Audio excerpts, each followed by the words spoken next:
Hi, it's a slot just before tea, so I won't try and take too long. I think Andreas and the previous panel definitely described or set out the predicaments that an international tax director or anybody who's got dealings and accountability for tax across our borders has. And I just thought in wrapping sort of the session up here that we should just try and understand some of the complexities that we have sitting in South Africa or sitting in London when dealing with an emerging market environment.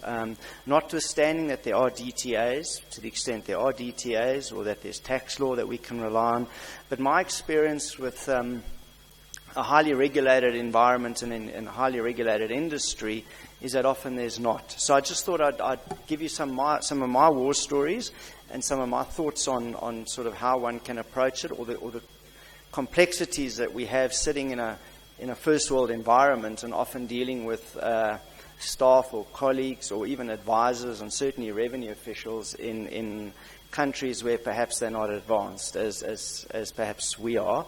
And I think that touched on some of the comments that were raised in the panel discussion.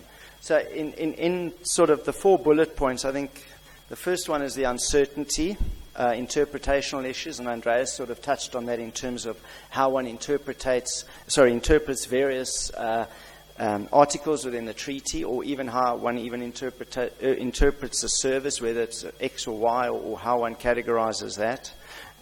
Theory versus application. You know, what's written in the statute is often not what's applied, and I'll go into that. Tax expertise in country, question mark, is there? And regulatory challenges. So I'll try and skip through this reasonably quickly.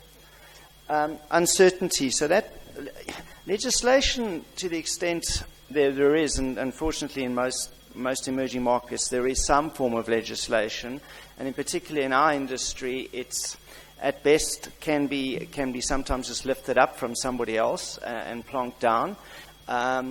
For us, it's difficult to often get the advice that we need when we need to apply for advice, or when we're going in and we're looking for certainty. You've heard through the entire conference yesterday that one of the biggest risks is reputational. So for us, it's trying to get the right answer first time. Nobody wants surprises, least of all my boss.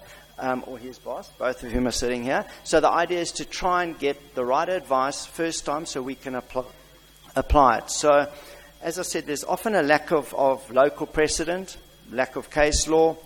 And even when you do go to advisors, sometimes you get differing opinions. You can go to, and these are professional firms, the Big Four, they're in most African countries now, they're expanding their footprint.